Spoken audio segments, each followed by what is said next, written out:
Lontrell Williams Jr. arranged this meeting purportedly to discuss the terms of his recording contract with one of the victims. Nine men, including Memphis rappers Pooh Shiesty and Big 30, are facing federal charges for allegedly killing and robbing rapper Gucci Mane about a raid at a Cordova home that belongs to Pooh Shiesty's dad. April 1st, 2026, 6 a.m. in the morning. A quiet home in Cordova, Tennessee, suddenly surrounded by federal agents. This wasn't random. This was calculated. But here's the twist. They weren't there for the rapper everyone knew. They came for his father. And the moment those agents knocked, everything shifted. Fast. Inside that house, time didn't just slow down, it snapped. His mother, Gladys Payne, stood there watching it all unfold. Federal agents walked her child's father out in handcuffs, while at that exact same moment, her son was being taken into custody in another state. Same morning, same case. Both gone, just like that. Authorities said this situation involved robbery and kidnapping tied to a major incident, and not just any incident, one involving one of the biggest names in trap music, Gucci Mane, reportedly caught in the middle of a tense situation inside a Dallas studio. And here's what makes it even heavier.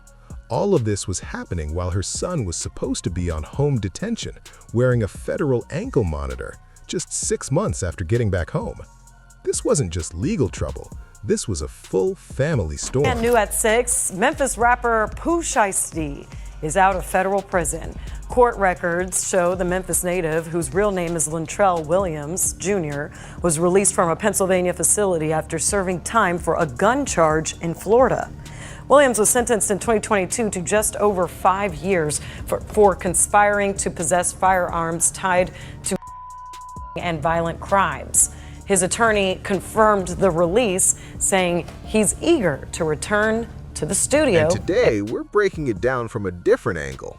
What really happened, who was connected, how his mother reacted when everything went public, and what this means for the people left picking up the pieces. Pooh Shiesty, born Lontrell Williams Jr., was never just another rapper out of Memphis. He was the one who broke through, the one who pushed Memphis drill onto the national stage in a way nobody had seen before.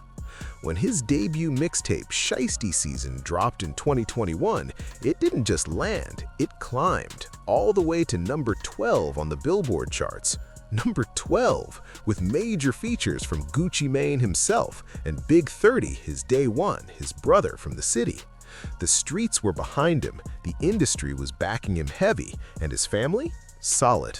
Everything looked like it was lining up perfectly, but then something changed. Legal trouble caught up. By 2022, Pooh Shiesty was sitting in federal prison tied to a weapons conspiracy case out of Miami, facing a 5-year sentence. Fast forward to October 2025, he was back home. New cars, fans going crazy, celebrations going viral across the internet. Hours of leaving the Dallas studio, a number of the defendants were on social media displaying some of the items that appeared to be the jewelry that had been robbed from the victim. For his mother, it felt like the hardest part was finally over. She watched her son step back into freedom. But that moment didn't last, not even close. Just 3 months later, everything took another turn, a serious one.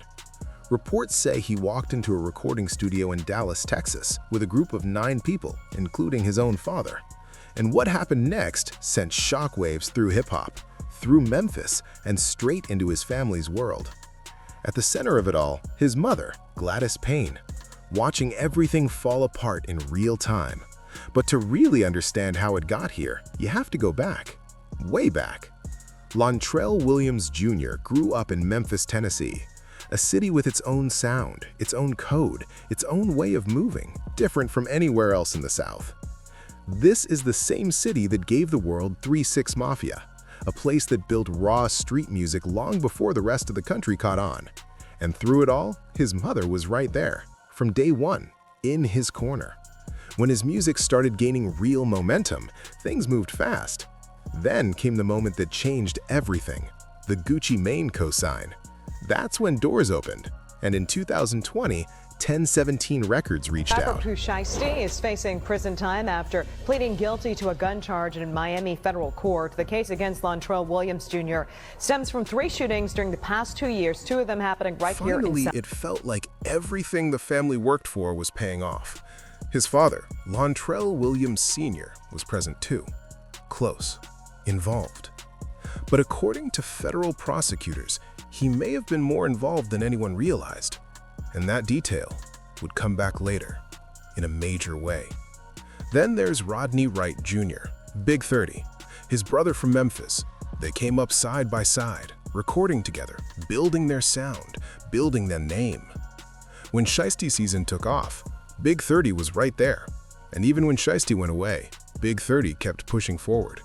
Then, when he came back, that loyalty was still solid. And that matters, because prosecutors claim that same bond placed Big 30 inside that Dallas studio January 10th, 2026, the moment everything started to spiral. Now this is where things get serious. Federal serious. October 2025, Pooh Shiesty walks out of prison after serving 3 years of a 5-year sentence. He had accepted responsibility in a case involving a firearm tied to violent incidents and drug-related activity. He came home early. He came home to attention, to hype, to a viral wave online. And behind the scenes, a meeting was being arranged. Lontrell Williams Jr. set it up himself, purportedly to discuss contract terms with one of the victims. But there were rules now, strict ones. No weapons, no new federal trouble, limited movement.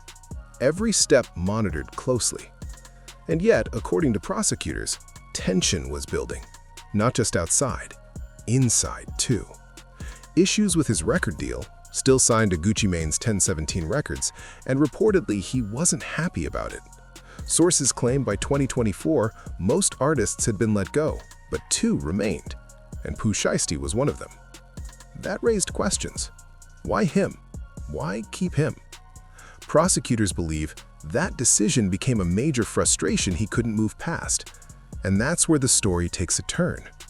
Instead of lawyers, instead of management, instead of doing things the normal way, prosecutors say he started putting together something else, a different kind of plan. One that involved 9 people, a trip from Memphis to Dallas, a stop at an office supply store, and equipment that would later become key evidence. January 10th, 2026, he reaches out to Gucci Mane, sets up a meeting, Dallas Parkway. Let's talk contract. Let's figure it out, face to face. Gucci Mane agrees, flies in from Atlanta with 2 other industry professionals, including his head of security. They land in Dallas, thinking this is business, routine, nothing unusual. But behind the scenes, something else was already in motion. Investigators later say just hours before that meeting, Lontrell Williams Sr. went to a Staples store. That's where prosecutors believe contract termination papers were printed. Documents that would soon be placed right in front of Gucci Mane. This wasn't just a conversation, and it definitely wasn't normal. Around 3:43 p.m., the group walks into the studio. 3 individuals enter, expecting a professional setting. What they got instead was something else entirely. According to prosecutors, the situation shifted fast, from conversation to pressure to intimidation. Pooh Shiesty asked to speak with Gucci Mane privately. They step into a recording room. Inside, his father and Big 30. 3 people, 1 target. The contract papers hit the table. Sign. Gucci Mane refuses, and that's when everything escalates. Fast. Prosecutors allege a weapon was revealed, pointed directly at Gucci Mane, the same man who helped launch his career, the same one who co-signed him, the same one who kept his name alive while he was gone. This wasn't random. It couldn't be. Gucci Mane signs the papers, but it doesn't end there. According to prosecutors, it goes further. After the signature, personal items start getting taken. Wedding ring, watch, earrings, cash, everything within reach. And outside that room, just as intense, the other 6 individuals reportedly confronted the 2 men who came with Gucci Mane. One identified as MM forced onto a couch, wallet, jewelry, taken. Another labeled BP grabbed from behind, restricted, nearly passed out, then relieved of a Rolex, a Louis Vuitton bag, Apple AirPods, other valuables. And Big 30? Prosecutors say he stood at the door, blocking the exit. Nobody leaves, not until it's over. At one point, according to the complaint, the victims believed they might not make it out, that this was it, right there, inside that studio on Dallas Parkway, Saturday afternoon. Eventually, they were told to leave. The group moved fast, got into vehicles, a 2020 Dodge Charger Hellcat registered to Pooh Shiesty's father, 2 rental cars, also tied to his name. And just like that, they were gone. But here's where things get even worse. Some of those Rolex watches, shown online, put out for everyone to see. And that attention turned into evidence. Fast. The investigation that followed was overwhelming. And what stands out the most, a lot of the evidence came from them. The ankle monitor placed him at the studio. Exact time of the incident. A direct violation. He was supposed to be home, but the system was already tracking everything in real time. License plate readers picked up the vehicles. Memphis to Dallas, days before January 10th. Cell phone data? Same timeline. Rental records linked directly to Lontrell Williams Sr.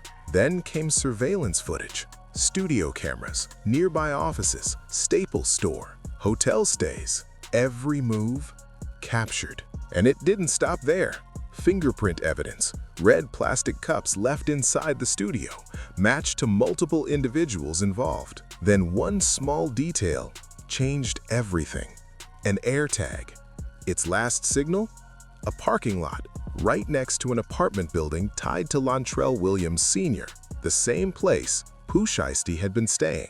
That one device pointed investigators straight back to them. April 1st, 2026, federal agents move in, search and arrest warrant executed in Cordova, Tennessee. Lontrell Williams Sr. taken into custody in Memphis. Pooh Shiesty arrested in Dallas at a residential re-entry facility. This wasn't just one arrest. This was an operation. 8 out of 9 individuals taken into custody across Dallas, Memphis, Nashville.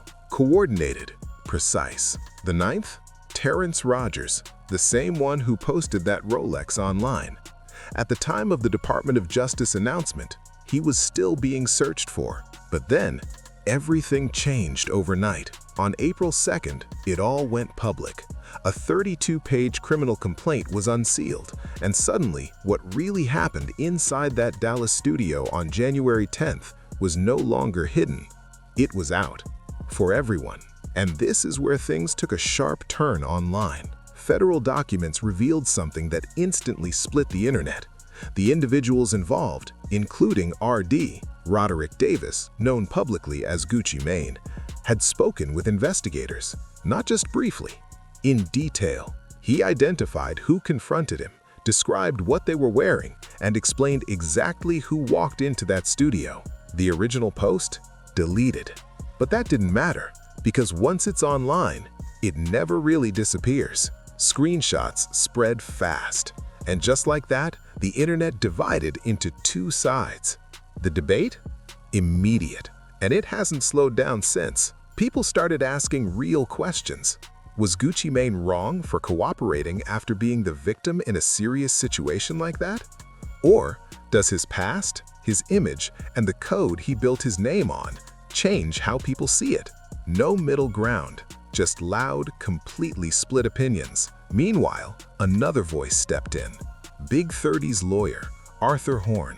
He came forward with a statement, clear, direct. He made it known his client has no prior criminal history, that his connection with Pooh Shiesty goes way back, that they built their careers together. And he warned people not to rush judgment. Not yet, not before everything comes out. He also expressed hope that Big 30 could be granted bond and fight this case without sitting behind bars. But here's the part that really changes everything. All 9 individuals involved are facing serious federal charges, the kind that come with the possibility of life sentences. Let that sink in. Now, go back to April 1st, early morning. Gladys Bain is watching federal agents search her family home. Right in front of her, Lontrell Williams Sr., the father, is taken away. At the exact same time, her son, her firstborn, the one who had just come home 6 months earlier, is being taken into custody in Dallas. 2 hits, same day, same case, and the world watching. Her posts started gaining attention fast, people refreshing her page over and over, watching a mother process something no parent ever expects to face. She didn't explain everything. She didn't break down details, but you could feel it. The pain, the confusion, and still a quiet strength holding everything together. She posted about faith, about staying strong, about trusting God even when everything feels like it's falling apart. And the response? It poured in. Friends, supporters, even strangers, all sending prayers. But not everyone stayed quiet. Some people had questions. They wanted to know, how did it get here? How did everything spiral this fast? Because behind the headlines, behind the reports, behind the legal documents, this is still a real family, dealing with everything all at once. A father and a son, both caught in the same case on the same day, with the spotlight locked on them. And here's the truth, nothing is settled yet. Court dates are coming, statements will be made, decisions will be reached that won't just impact reputations, but entire lives. She wrote, and these were her exact words, "It's power in the name Jesus." That was it. No details, no mention of the charges, just faith. Then Thursday came, right after the DOJ press conference, right after the full story hit the public, right after that 32-page document dropped and the internet started going crazy. She posted again, "My ears ring. Hashtag keep talking. Hashtag blessings on blessings." Followed by prayer hand emojis. And then one more message. "I've been blocked, you hating folks. Amen." That's all the public got. 3 posts, no interviews, no press conferences, no cameras, no long explanations. Just a mother leaning on faith while the entire world talked about her family. And honestly, that silence, it speaks loud. Those short messages, those few emojis, say more than any official statement ever could. Think about her journey. She raised a son who became one of the biggest names out of Memphis. She watched him rise, then face serious legal trouble at the peak of his career. She stayed strong, visited him, held it together.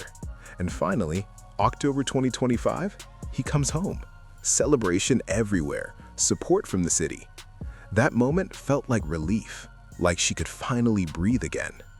But then, just 4 months later, everything flips again.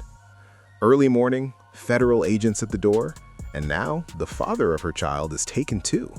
That kind of moment is hard to even describe.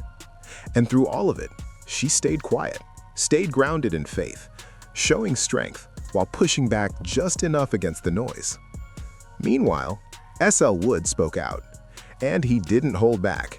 He went on Instagram, clearly shaken, talking about watching Pooh Shiesty come home, drop a first day out track, only to end up right back in another serious situation. Then he said something that hit hard. Pride and ego are the real enemies. That line, it spread fast. He followed it up with another message. The cycle doesn't stop until the mindset changes. And just like everything else, the internet split again. Comments flooded in. Some agreed, some defended Pooh Shiesty. Others were still trying to understand what they were even watching unfold. Even Clarissa Shields showed support for Woody's message on X. The entire culture was reacting in real time. Everyone had something to say. But through all of that noise, Gladys Bain stayed the same, posting her prayers, staying out the chaos. And this situation, it changed everything, for real. For Pooh Shiesty, this was a second chance, a real comeback opportunity. Fans were ready. The industry still had space for him. Most people never get that kind of shot after serving time. But now, that future is uncertain. If convicted, he could face life in federal prison at his current age, meaning everything could look completely different. For Big 30, it's a different pressure.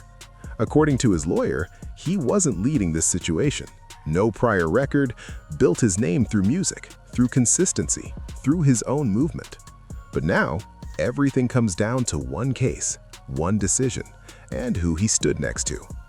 Everything he built now sits in the hands of a federal court in the Northern District of Texas. And then there's Fred LaQuinton Williams Sr., the father. Prosecutors claim he played a key role, from renting vehicles to printing documents to traveling to Dallas alongside his son. Now he's facing serious federal charges too. He went from being closely involved in his son's career to being named in the same federal complaint right next to him. He earned a Grammy nomination, wrote a memoir about survival, about changing his life. And now he's carrying the weight of what happened inside that studio on January 10th, along with everything the internet had to say after he chose to cooperate. That alone sparked a huge conversation. And honestly, there's something deeper here, something the community was supposed to take from all of this. Woody said it clearly: mindset is everything. That message wasn't random, because everything being talked about right now, none of it was hidden. The tracking, the monitoring systems, how investigators piece everything together. Ankle monitors, license plate readers, AirTags, social media activity. All of it known. And still, just months after coming home, monitoring data placed Pooh Shiesty at the exact location tied to the situation. Now look at today. Pooh Shiesty in federal custody, waiting for trial. His father, also in federal custody. Big 30 in custody too, working through the legal process, hoping for release while the case continues. Terrence Rogers still being searched for at the time of the last update. And Gladys Bain, back in Memphis, posting prayer hands, waiting. That's the part people don't talk about, the part that doesn't trend, the part that doesn't turn into music or viral clips. It's what's left behind. A mother, hit twice, watching her family go through it all at the same time. And that's the real story. Not just the incident, not just the data, not just the reactions, not the deleted posts, not the tracking devices or fingerprints, but everything together. And this still isn't over. More details are coming as the case moves through court. Witness statements, evidence, arguments back and forth, all of it will shape the outcome. Right now, most people only know what's in early reports and federal documents, and that's just one piece of the full picture. The music industry is watching closely too, because situations like this don't stay contained, they spread. Labels, deals, opportunities, all affected depending on how this ends. Artists are paying attention, moving different, thinking twice. At the same time, fans are split, some staying loyal no matter what, others stepping back, and a lot of people just waiting for more before picking a side. One thing is clear though, this won't be resolved overnight. Cases like this take time. Every move matters. Because the real story, it's deeper than headlines. It's a family from Memphis, a mother who raised her son into one of the biggest names out of the city, a father who stayed close, so close that prosecutors claim he played a role in key moments, and a son who came home from federal prison with a second chance that most people never get. Everything was lined up, a comeback ready. But then, that Saturday afternoon in Dallas, and everything shifted. The music, the freedom, the future, all at risk in one moment. His last Instagram post before custody? March 11th, a brand new luxury car. Now, that same comment section looks completely different. People reacting, questioning, watching everything unfold. Meanwhile, Gladys Bain still on Facebook, posting prayer emojis, staying consistent, staying grounded. While this case is only just beginning, and this story, it hits different. So if this gave you a new perspective, if you saw something you didn't notice before, make sure you hit that like button and subscribe, because this is what we do. We don't just cover headlines, we break down everything, the people, the details, the impact, all of it. And trust, there's more coming. Every update, every development.